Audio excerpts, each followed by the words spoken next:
भंडारा जिल्ह्यात आधार कार्ड करिता विद्यार्थ्यांची पायपीट सुरू असून देखील मागील 3 वर्षांपासून आधार कार्ड तयार होत नसल्याने आता विद्यार्थ्यांनी कुठे जावं असा प्रश्न पडला आहे। पवनी तालुक्यातील मेंढेगाव येथील विद्यार्थी व नागरिक मागील 3 वर्षांपासून आधार कार्ड करिता नागपूर, भंडारा, पवनी येथे चक्रा मारत आहेत।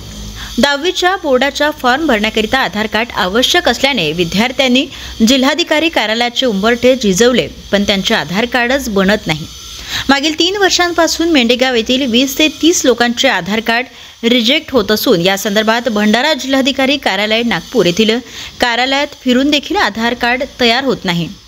कुणाला शाळेत गरज, कुणाला रेशन कार्ड करिता गरज, तर कुणाला निराधार योजनेकरिता गरज आहे। शासनाच्या प्रत्येक कार्यालयाचा उंबरठा झिजविला तरी आधार कार्ड तयार होत नाही।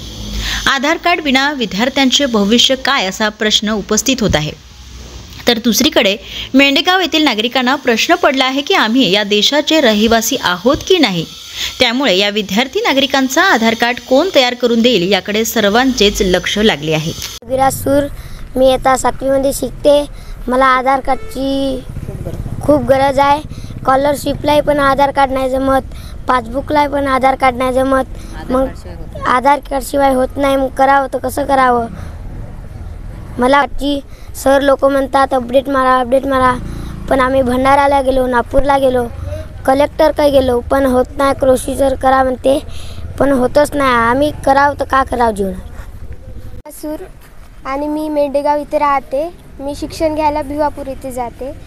मी इयत्ता 10वी मध्ये आहे आणि आता मला बोर्डाचे फॉर्म भरण्यासाठी माझं आधार कार्ड आवश्यक आहे, पण काही कारणास्तव माझा आधार कार्ड रिजेक्ट झाला आहे आणि सर लोक म्हणत आहे की लवकरात लवकर तो आधार कार्ड अपडेट करावा।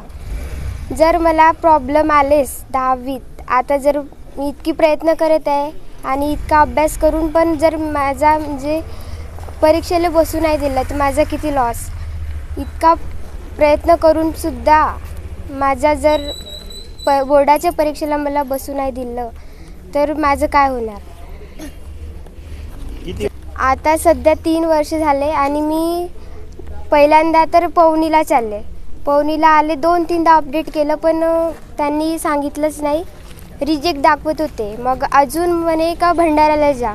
आम्ही कलेक्टर ऑफिसमध्येच पण गेलो, तिथं पण म्हणे प्रोसेस करायला सांगितली, कंट्रोल रूममध्ये जायला सांगितलं, तिथं पण आम्ही प्रोसेस केली, तिथं पण नाही झालं।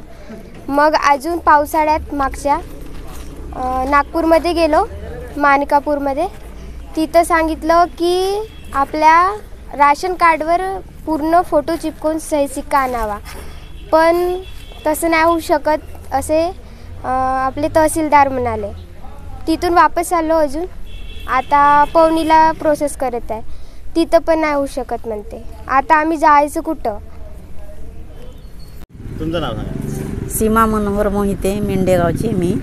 माझ्या गावचे कमीत कमी 30-35 लोक आहेत आधार कार्डवाले। त्यांचं आधार कार्ड निघूनच नाही राहिले। 3-4 वर्षापासून प्रोसिजर करत आहेत, पण निघतच नाहीत, अंगठेच लागत नाहीत। नागपूरपर्यंत गेले हे लोक, त्यांना कंट्रोलपासून वंचित राहावं लागायला लागले।